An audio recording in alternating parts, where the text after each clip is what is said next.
So today, we're going to talk about Colt Brennan. He was this absolute superstar in college football, a quarterback whose career was just this flash of unbelievable brilliance, but whose life, well, it serves as a really profound and tragic cautionary tale. His story is one of incredible highs and just devastating lows. You have to ask yourself, could a story like his even happen today? I mean, with NIL deals, the transfer portal, the whole idea of a quarterback nobody really knew about suddenly transforming a smaller school into a national powerhouse, it honestly feels like something from a completely different time.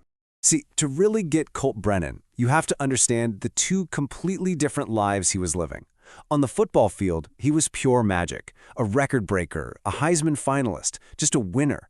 But off the field, his life was defined by this heartbreaking struggle with addiction, a severe brain injury, and ultimately a tragic, untimely death.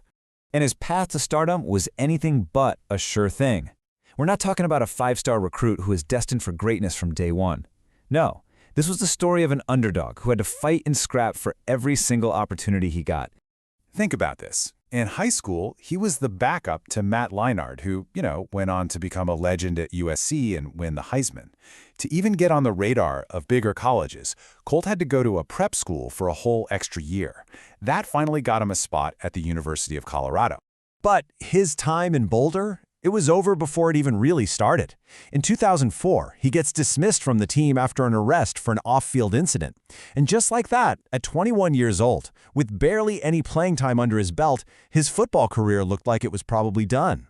But he got a second chance at Saddleback, a junior college, and he made the absolute most of it.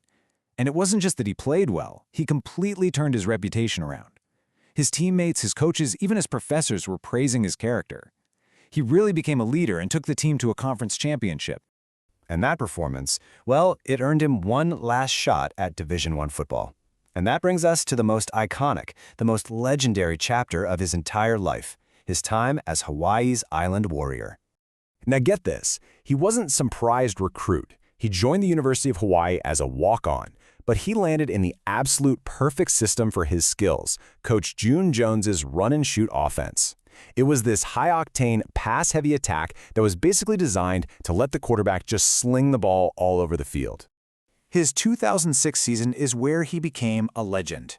I mean, after a pretty good first year as the starter, he took this monumental leap, throwing for an almost unbelievable 58 touchdowns. And let's be clear, that wasn't just a good number. It was a new all-time NCAA record for touchdown passes in a single season. We're talking pure video game numbers here. It put him and the entire University of Hawaii on the national map overnight.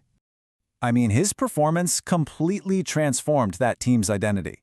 He was the engine behind the #1 offense in the entire country, a statistical juggernaut that led the nation in both total yards and points per game. They were putting traditional powerhouse schools to shame. So how do you possibly follow up a record-breaking season like that? Well, you come back for your senior year and you do the unthinkable. He led Hawaii to a perfect 12-0 regular season, a conference championship, and a spot in the Sugar Bowl against Georgia. Oh, and he finished as a Heisman finalist for the second time. Just incredible. So after college, he gets drafted into the NFL. His pro career, though, it never really took off. But the true turning point, the event that would tragically and permanently alter the entire course of his life, that came in 2010. And this is where the story it shifts completely. The bright lights of his college fame start to fade, and a much darker, much more difficult chapter of his life begins. So in 2010, Brennan was a passenger in a really severe car crash. The physical injuries were just brutal. We're talking broken bones all over his body. But the invisible injury was so much worse. He suffered severe damage to the frontal lobe of his brain, the part that controls decision-making and impulse control. And this became the direct catalyst for an addiction to painkillers and a battle with severe depression that would follow him through the rest of his life.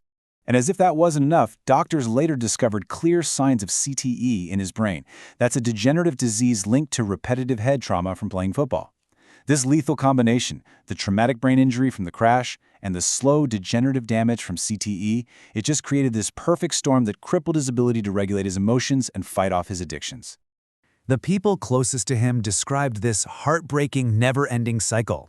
He would hit a new low, he would try to get help, he'd go into rehab, only to fall right back into the same patterns, seemingly unable to escape his demons. And that long, painful struggle came to a tragic end on May 11, 2021. Colt Brennan was found unresponsive, and he died the next day from an accidental overdose. He was only 37 years old. But here's the thing. His legacy is so much more than his tragic end, and it's so much more than just the unbelievable statistics he put up on the football field. I mean, he gave people a reason to stay up late and watch Hawaii football. He truly embraced the island culture. He famously learned some Samoan just so he could call audibles and connect with his teammates. He inspired a whole generation of future quarterbacks from the islands. And his life, all of it, stands as this powerful and urgent lesson on the importance of mental health.